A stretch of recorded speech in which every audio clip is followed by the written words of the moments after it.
നമ്മളെല്ലാവരും തന്നെ നമ്മുടെ സ്കിന്നിനെ കുറിച്ച് ഭയങ്കര കോൺഷ്യസ് ആണല്ലേ? അതായത് ചെറിയൊരു റാഷസോ ചെറിയൊരു പിമ്പിൾസ് ഒക്കെ ഫേസിൽ വരുമ്പോൾ നമ്മൾ ഭയങ്കരമായിട്ട് വെറീഡ് ആവും. അതിന് ട്രീറ്റ്മെന്റ് എടുക്കുന്നു, അല്ലെങ്കിൽ എക്സ്റ്റേണൽ അപ്ലിക്കേഷൻസും ഇന്റേണൽ മെഡിസിൻസും എല്ലാം ചെയ്തിട്ട് അതിനെ ശമിപ്പിക്കാൻ നോക്കുന്നു.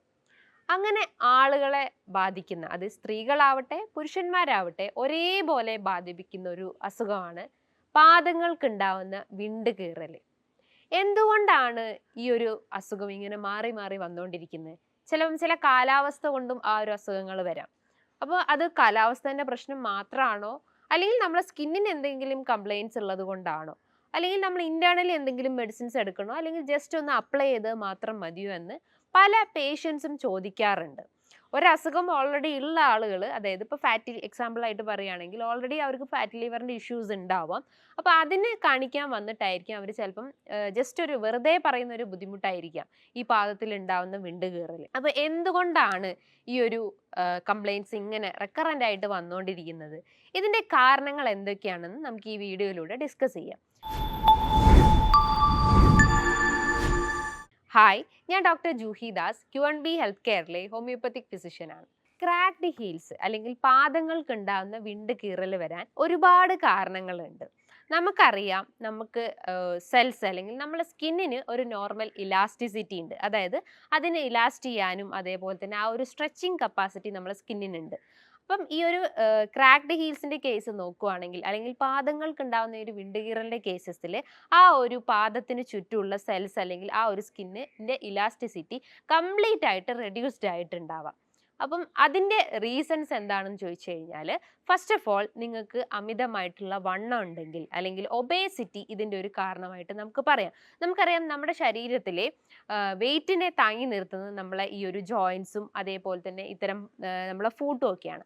അപ്പോൾ കൂടുതലായിട്ട് നമ്മൾ നിന്ന് ജോലി ചെയ്യുന്ന ആളുകളാണെങ്കിൽ, അല്ലെങ്കിൽ നമ്മുടെ ശരീരഭാരം അധികമാണെങ്കിൽ ആ ഒരു പ്രഷർ നമ്മളെ ഫൂട്ടിലേക്ക് റേഡിയേറ്റ് ചെയ്യുന്നു, അല്ലെങ്കിൽ കൂടുതലായിട്ടും പ്രഷർ നമ്മളെ ഹീൽസ് റീജിയനിലേക്ക് അല്ലെങ്കിൽ ഉപ്പൂറ്റി റീജിയനിലേക്ക് ഇറങ്ങി വരുന്നുണ്ടാവും. അപ്പോൾ അതുമൂലം ആ ഒരു റീജിയനിൽ പാദത്തിൽ അടിയിൽ സ്ഥിതി ചെയ്യുന്ന കോശങ്ങൾ ഒരുപാടാണ്. ആ കോശങ്ങൾക്ക് കൂടുതലായിട്ട് ഹാർഡൻഡ് ആവും, അല്ലെങ്കിൽ കുറച്ചുകൂടി തിക്കൻഡ് ആവും. അതിനെ മെഡിക്കലി കെരാറ്റിനൈസേഷൻ എന്നാണ് പറയുന്നത്. ഇത് തിക്കൻഡ് ആവുമ്പം അതിൻ്റെ ഇലാസ്റ്റിറ്റി കംപ്ലീറ്റ് ആയിട്ട് നഷ്ടപ്പെടും. അത് കൂടുതലായിട്ട് ക്രാക്ക് ചെയ്യാനുള്ളൊരു ചാൻസസ് ഉണ്ട്, അല്ലെങ്കിൽ ഒരു ഫിഷർ വരാനുള്ളൊരു ചാൻസസ് ഉണ്ട്. ഫിഷർ എന്ന് പറയുമ്പോൾ ഒരു വിണ്ട് കീറലായിട്ട് ഡെവലപ്പ് ചെയ്യാനുള്ളൊരു ചാൻസസ് ഉണ്ട്. നോർമലി ഈ ക്രാക്ഡ് ഹീൽസ് വരുന്ന കേസസിൽ അതത്ര പെയിൻഫുൾ ആയിട്ടുള്ള കണ്ടീഷൻസ് അല്ല. പെയിൻഫുൾ ആവുക എന്ന് പറയുമ്പോൾ അതിൻ്റെ ആ ഒരു മുറിവ് ഡെപ്ത് ആയിട്ട് പോയിട്ടുണ്ടെങ്കിൽ, ഈവൻ നമ്മളെ ഈ ഒരു ഇഞ്ചുറി, പാദത്തിൽ ഉണ്ടാകുന്ന ഈ ഒരു ഇഞ്ചുറി കൂടുതലായിട്ട് ഡെപ്തിലോട്ട് പോയിട്ടുണ്ടെങ്കിൽ അത് അവിടെ നെർവ്സിനെല്ലാം എഫക്ട് ചെയ്തിട്ടുണ്ടാവാം. അതായത് നമുക്ക് പെയിൻഫുൾ ആവാനുള്ള സിറ്റുവേഷൻ വരുന്നതെന്ന് പറഞ്ഞു കഴിഞ്ഞാൽ അതിലുണ്ടാവുന്ന നെർവ്സിന് ഡാമേജ് സംഭവിച്ചിട്ടുണ്ടെങ്കിൽ, അല്ലെങ്കിൽ നാഡീ ഞരമ്പുകൾക്ക് എന്തെങ്കിലും തകരാറുകൾ സംഭവിച്ചിട്ടുണ്ടെങ്കിൽ നമുക്ക് അതായത് വേദന അനുഭവപ്പെടാനുള്ള ഒരു ചാൻസസ് ഉണ്ട്. വേദനയോടൊപ്പം തന്നെ ചില ആളുകൾക്ക് രക്തം വരുന്നതും കണ്ടിട്ടുണ്ട്. അതായത് ബ്ലീഡിങ് ഉണ്ടാവുന്ന ഒരു ചാൻസസ് ഉണ്ട്. ബ്ലീഡിങ് ഉണ്ടാവേണ്ട കാരണം എന്ന് പറഞ്ഞു കഴിഞ്ഞാൽ ഡെപ്ത് ആയിട്ട് ആ ഇഞ്ചുറി പോയിട്ടുണ്ടാവാം. അതോടൊപ്പം തന്നെ ആ ഒരു വെസൽസ്, ചെറിയ കാപ്പിലറീസ് ഒക്കെ അതിൽ ബ്രേക്കേജ് സംഭവിച്ചിട്ടുണ്ടെങ്കിൽ ആണ് ഇത്തരം ബ്ലീഡിങ്ങിന്റെ പ്രശ്നങ്ങൾ ഉണ്ടാവുന്നത്. അപ്പം അമിതവണ്ണം, അതേപോലെ തന്നെ നല്ല രീതിയിൽ, അതായത് കൂടുതലായിട്ട് നിന്ന് ജോലി ചെയ്യുന്ന ആളുകളിലൊക്കെയാണ് ഇത്തരം കംപ്ലൈൻറ്റ്സ് സ്റ്റാർട്ട് ചെയ്യുന്നത്. അതേപോലെ തന്നെ മറ്റൊരു പ്രധാനപ്പെട്ട ഒരു കാരണം എന്ന് പറഞ്ഞു കഴിഞ്ഞാൽ, നിങ്ങൾക്ക് തൈറോയിഡിൽ ഉണ്ടാവുന്ന വേരിയേഷൻസ്. നമുക്കറിയാം, തൈറോയിഡ് എന്ന് പറയുമ്പോൾ നമ്മുടെ ഓൾ ടുഗദർ ബോഡീനെ ഫങ്ഷൻസ് ചെയ്യുന്നതാണ് തൈറോയിഡ് ഗ്ലാൻഡ്. അതായത് നമ്മൾ സ്കിൻ ടെക്സ്ചർ, ഹെയറിൻ്റെ ടെക്സ്ചർ, അതേപോലെ തന്നെ ദഹനം, നമ്മളെ റെസ്പിറേറ്ററി കൺട്രോൾസ്, നമ്മളെ മൂഡ്സിനെ കൺട്രോൾ ചെയ്യുന്ന എല്ലാം തൈറോയിഡാണ്. ഈ തൈറോയിഡിൽ ഉണ്ടാവുന്ന, അല്ലെങ്കിൽ തൈറോയിഡ് ഹോർമോൺസിൽ ഉണ്ടാവുന്ന വ്യതിയാനങ്ങളാണ് ഹൈപ്പോ തൈറോയിഡിസം, അതേപോലെ തന്നെ hyper thyroidism cases. Hypo thyroidism എന്ന് പറയുമ്പം തൈറോയിഡ് സ്റ്റിമുലേറ്റിംഗ് ഹോർമോൺസിന്റെ ആ ഒരു വാല്യൂ നോക്കുകയാണെങ്കിൽ ഭയങ്കരമായിട്ട് ഹൈ ആയിട്ടിരിക്കും. നോർമലി എന്ന് പറയുമ്പോൾ ഒരു 0.5 മുതൽ ഒരു 5 ആണ് അതിൻ്റെ നോർമൽ റേഞ്ച് വരുന്നത്. അപ്പോൾ 5-നേക്കാട്ടും എബോവ് ആയിട്ടുണ്ടെങ്കിൽ നിങ്ങളുടെ ബോഡിയിൽ തൈറോയിഡിന്റെ ഫങ്ഷൻസ് പ്രോപ്പർ അല്ല എന്ന് മനസ്സിലാക്കാം. അതായത് TSH ഹൈ ആണെങ്കിൽ അതൊരു ഹൈപ്പോ തൈറോയിഡിസം ആണെന്ന് മനസ്സിലാക്കാം. ഹൈപ്പർ തൈറോയിഡിസം കേസസ് നോക്കുകയാണെങ്കിലോ TSHന്റെ ഫങ്ഷൻസ് അവിടെ റെഡ്യൂസ്ഡ് ആണ്, അല്ലെങ്കിൽ TSHന്റെ വാല്യൂ നോക്കുകയാണെങ്കിൽ അവിടെ റെഡ്യൂസ്ഡ് ആയിട്ടുണ്ടാവും. അതിനെയാണ് ഹൈപ്പർ തൈറോയിഡിസം എന്ന് പറയുന്നത്. അപ്പോൾ ഈ രണ്ട് കേസസിലും ഏറ്റവും ഇമ്പോർട്ടൻ്റ് ആയിട്ടുള്ള ഒന്നാണ് ഹൈപ്പോ തൈറോയിഡിസം. ഹൈപ്പോ തൈറോയിഡിസം കേസസിൽ സ്കിന്നിൽ ഭയങ്കരമായിട്ട് ഡ്രൈനെസ് അനുഭവപ്പെടുന്നു.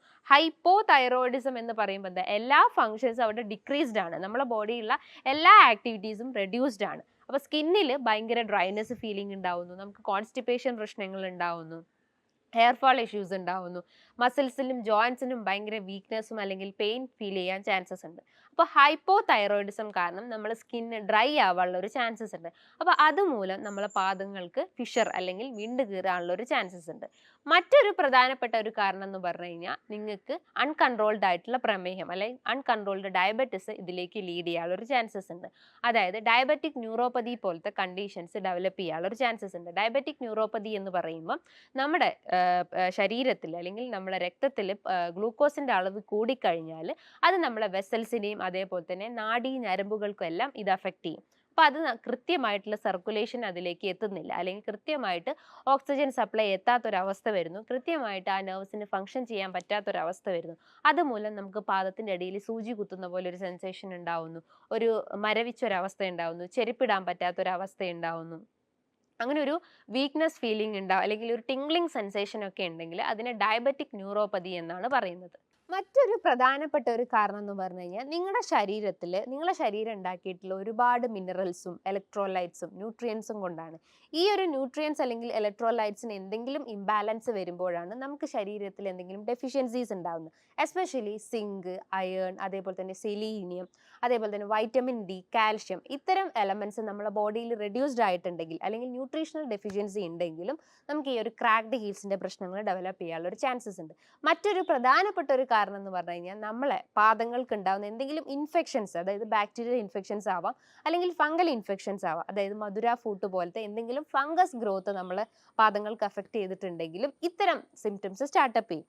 അതായത് അതേപോലെ തന്നെ നമ്മളെ നെയിൽസിൽ ഉണ്ടാവുന്ന പെരോനീക്ക അല്ലെങ്കിൽ കുഴിനകം പോലത്തെ പ്രശ്നങ്ങൾ, അല്ലെങ്കിൽ പാദങ്ങൾക്ക് ഉണ്ടാവുന്ന ഒരു വിണ്ട് കീറൽ പോലെ, അതല്ലെങ്കിൽ പാദങ്ങൾക്കടിയിൽ ഉണ്ടാവുന്ന വാട്സ് അല്ലെങ്കിൽ കോൺസ്, അരിമ്പാറ പോലത്തെ പ്രശ്നങ്ങളൊക്കെ, അല്ലെങ്കിൽ ആണിരോഗ പ്രശ്നങ്ങളൊക്കെ ഉണ്ടെങ്കിലും അതുമൂലം നമ്മൾ സ്കിന്നിൻ്റെ ആ ടെക്സ്ചർ തന്നെ റെഡ്യൂസ്ഡ് ആവും, അല്ലെങ്കിൽ ഇലാസ്റ്റിസിറ്റി തന്നെ കംപ്ലീറ്റ് ആയിട്ട് റെഡ്യൂസ്ഡ് ആവാനുള്ള ഒരു ചാൻസസ് ഉണ്ട്.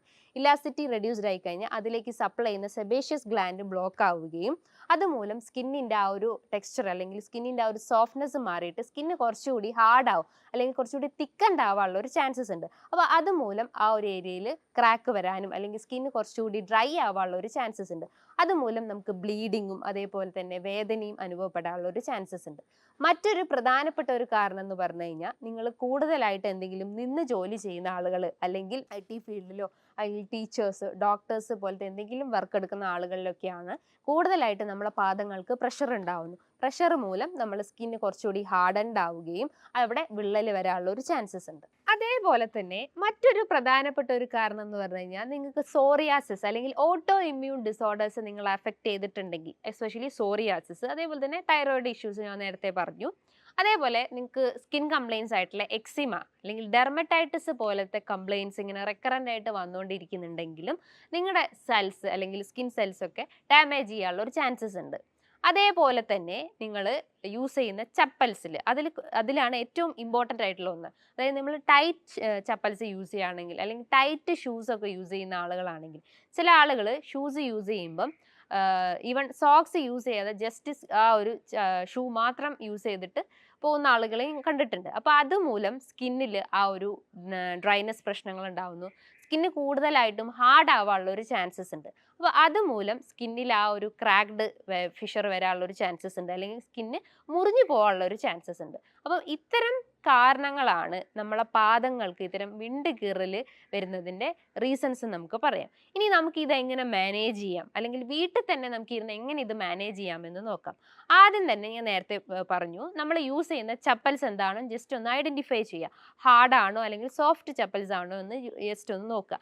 ഈവൻ ഹീൽ പെയിൻ ഉള്ള ആളുകളൊക്കെ ആണെങ്കിൽ, അല്ലെങ്കിൽ ഉപ്പൂറ്റി വേദന ഉള്ള ആളുകളൊക്കെ ആണെങ്കിൽ കഴിവതും സോഫ്റ്റ് ചപ്പൽസ് യൂസ് ചെയ്യാൻ ശ്രമിക്കുക. ഒരു ഡോക്ടർ നിർദ്ദേശപ്രകാരം നിങ്ങൾ ചപ്പൽസ് യൂസ് ചെയ്യുകയാണെങ്കിൽ കുറച്ചുകൂടി ബെറ്റർ ആയിട്ടുള്ള ഒരു കാര്യമായിരിക്കും. അല്ലെങ്കിൽ സിലിക്കോൺ പാഡ് യൂസ് ചെയ്തിട്ടുള്ള ചപ്പൽസ് ഒക്കെ ആണെങ്കിൽ കുറച്ചുകൂടി ബെറ്റർ ആയിട്ടുള്ള ഒന്നാണ്. അതേപോലെ തന്നെ നിങ്ങൾക്ക് വീട്ടിൽ തന്നെ യൂസ് ചെയ്യുന്ന ഒന്നാണ്, നിങ്ങൾ ആ ഒരു എഫക്റ്റഡ് ഏരിയ അല്ലെങ്കിൽ ഏത് കാലമാണോ ഈ ഒരു വിണ്ടുകീറൽ എഫക്റ്റ് ചെയ്തിട്ടുള്ളത് അത് ജസ്റ്റ് ഒരു 20 മിനിറ്റ്സ് നിങ്ങളൊരു ഹോട്ട് വാട്ടറിൽ ഡിപ്പ് ചെയ്ത്, അതായത് മിതമായ രീതിയിലുള്ള ചൂടുവെള്ളത്തിൽ കാലൊന്ന് ഡിപ്പ് ചെയ്ത് വെക്കുക. അതിനുശേഷം ഒരു 20 മിനിറ്റ്സ് കഴിഞ്ഞതിന് ശേഷമായിട്ട് നിങ്ങളൊരു നന്നായിട്ട് അതൊന്ന് തുടച്ചെടുക്കുക അല്ലെങ്കിൽ വൈപ്പ് ചെയ്തെടുക്കുക. അതിനുശേഷം ഒരു പ്യൂബിക് സ്റ്റോണിൽ നന്നായിട്ട് ആ ഒരു ഏരിയ റബ്ബ് ചെയ്ത് കളയുക. അല്ലെങ്കിൽ ആ ഒരു ഡെഡ് സെൽസ് ഒക്കെ കംപ്ലീറ്റ് ആയിട്ട് ആ ഒരു പിബിക് സ്റ്റോണിൽ നിന്ന് റബ്ബ് ചെയ്ത് കളയുക. ഇങ്ങനെ ചെയ്യുമ്പം സ്കിന്ന് കുറച്ചുകൂടി സ്മൂത്തൻഡ് ആവുകയും അല്ലെങ്കിൽ സ്കിന്ന് കുറച്ചുകൂടി ആ ഒരു ഡ്രൈനെസ്സിന്റെ പ്രശ്നങ്ങളുണ്ടെങ്കിൽ അത് കംപ്ലീറ്റ് ആയിട്ട് റെഡ്യൂസ് ചെയ്യാൻ പറ്റുന്നതാണ്. മറ്റൊരു ടിപ്പ് അല്ലെങ്കിൽ ഹോം റെമഡി എന്ന് പറയുന്നത്, ഒരു ടീസ്പൂൺ അലോവേറ ജെൽ എടുക്കുക, അതിനകത്തേക്ക് ഒരു വൈറ്റമിൻ ഇ ക്യാപ്സ്യൂൾ അല്ലെങ്കിൽ ഒരു ക്യാപ്സ്യൂൾ ജസ്റ്റ് ഒന്ന് മിക്സ് ചെയ്യുക. ജസ്റ്റ് ഒരു ടീസ്പൂൺ മാത്രം മതി. അത് നന്നായിട്ട് പേസ്റ്റ് രൂപത്തിലാക്കിയതിന് ശേഷം നമ്മൾ ആ ഒരു പാദത്തിൽ ജസ്റ്റ് ഒന്ന് അപ്ലൈ ചെയ്ത് കൊടുക്കുക. അത് നൈറ്റ് ടൈമിൽ കുറച്ചുകൂടി ബെറ്റർ ആയിരിക്കും. കാരണം നമ്മൾ ഡേ ടൈമിൽ യൂസ് ചെയ്യുകയാണെങ്കിൽ അത് പ്രോപ്പറായിട്ട് അതിൽ അബ്സോർബ് ചെയ്യില്ല. അല്ലെങ്കിൽ നൈറ്റ് ആണെങ്കിൽ നമ്മൾ ആ ഒരു സ്ലീപ്പിംഗ് പീരീഡിലാണെങ്കിൽ കൃത്യമായിട്ട് അത് അബ്സോർബ് ചെയ്യും. ആ സ്കിന്ന് കുറച്ചുകൂടി എന്താ പറയുക, കുറച്ചുകൂടി ബ്യൂട്ടിഫുൾ ആവുകയും അല്ലെങ്കിൽ സ്കിന്നിൻ്റെ ആ ഒരു ഡ്രൈനെസ്സിനെ നമുക്ക് കുറയ്ക്കാൻ പറ്റുന്നതാണ്. മറ്റൊന്നാണ്, നിങ്ങളെ സ്കിന്നിൻ്റെ ഡ്രൈനെസ്സും അല്ലെങ്കിൽ സ്കിന്നിൻ്റെ ആ ഒരു ഇലാസ്റ്റിസിറ്റി മെയിൻറ്റെയിൻ ചെയ്യാൻ വേണ്ടിയിട്ട് നിങ്ങൾക്ക് നൈറ്റിൽ തന്നെ ജസ്റ്റ് ഒരു മോയ്സ്ചറൈസർ അല്ലെങ്കിൽ വാസ്ലിൻ അല്ലെങ്കിൽ പെട്രോളിയം ജെല്ലി പോലത്തെ എന്തെങ്കിലും ഒരു മോയ്സ്ചറൈസർ നിങ്ങൾ അപ്ലൈ ചെയ്ത് കഴിഞ്ഞാൽ സ്കിന്നിൻ്റെ ടെക്സ്ചർ നമുക്ക് ഇമ്പ്രൂവ് ചെയ്യാൻ പറ്റുന്നതാണ്. മറ്റൊന്നാണ് ഗ്ലിസറിൻ, അതേപോലെ തന്നെ കോക്കനട്ട് ഓയിലും. ഇതും ഒരു anti bacterial anti fungal property ഉണ്ട്. അതായത് നമ്മളെ പാദങ്ങൾക്ക് എന്തെങ്കിലും ഇൻഫെക്ഷൻസിന്റെ പ്രശ്നങ്ങൾ ഉണ്ടെങ്കിൽ അല്ലെങ്കിൽ ബാക്ടീരിയൽ ഇൻഫെക്ഷൻസ്, മധുര ഫുഡ് അല്ലെങ്കിൽ പരോനീക്കിയ പ്രശ്നങ്ങളൊക്കെ ഉണ്ടെങ്കിൽ അതിനെ റെഡ്യൂസ് ചെയ്യാൻ പറ്റുന്ന ഏറ്റവും വലിയൊരു ടിപ്പാണ് കോക്കനട്ട് ഓയിൽ എന്ന് പറയുന്നത്. അത് നിങ്ങൾക്ക് ഡെയിലി നൈറ്റിൽ അപ്ലൈ ചെയ്ത് കഴിഞ്ഞാൽ സ്കിന്നിൻ്റെ ആ ഒരു ടെക്സ്ചർ നമുക്ക് കംപ്ലീറ്റ് ആയിട്ട് റിവേർട്ട് ചെയ്യാൻ പറ്റുന്നതാണ്.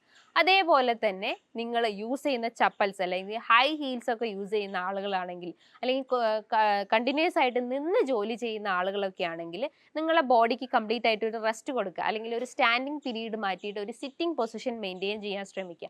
ഇതൊന്ന് കൃത്യമായിട്ട് നമ്മൾ ഫോളോ ചെയ്ത് കഴിഞ്ഞാൽ നിങ്ങളുടെ സ്കിന്നിൻ്റെ ആ ടെക്സ്ചർ മെയിൻറ്റെയിൻ ചെയ്യാൻ പറ്റുന്നതാണ്.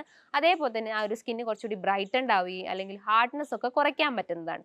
അതേപോലെ തന്നെ നിങ്ങൾക്ക് എന്തെങ്കിലും അണ്ടർലൈൻ കോസസ് ഉണ്ടെങ്കിൽ, അതായത് പ്രമേഹം, തൈറോയിഡിൻ്റെ ഇഷ്യൂസോ അല്ലെങ്കിൽ എക്സിമ, സോറിയാസിസ് പ്രശ്നങ്ങളൊക്കെ ഉണ്ടെങ്കിൽ ആ ഒരു റൂട്ട് കോസ് ആദ്യം ക്ലിയർ ഔട്ട് ചെയ്യുക. അതിനോടൊപ്പം തന്നെ ഈ ഒരു കണ്ടീഷൻ കംപ്ലീറ്റ് ആയിട്ട് നമുക്ക് റെഡ്യൂസ് ചെയ്യാൻ പറ്റുന്നതാണ്. ഇനി ഇതുമായി ബന്ധപ്പെട്ട് നിങ്ങൾക്ക് എന്തെങ്കിലും ഡൗട്ടുകൾ ഉണ്ടെങ്കിൽ, അല്ലെങ്കിൽ ഏതൊക്കെ ടൈപ്സ് സ്കിന്നിനാണ് എന്തൊക്കെയാണ് യൂസ് ചെയ്യേണ്ടതെന്ന് പല ആളുകൾക്കും ഡൗട്ടുകൾ ഉണ്ടാവും. അപ്പം അങ്ങനെ എന്തെങ്കിലും ഡൗട്ടുകളോ ക്വയറീസോ ഉണ്ടെങ്കിൽ നിങ്ങൾക്ക് താഴെ കാണുന്ന നമ്പറിൽ കോൺടാക്ട് ചെയ്യാവുന്നതാണ്. നല്ലൊരു ഹെൽത്ത് ടോപ്പിക്കുമായി വീണ്ടും കാണാം. താങ്ക്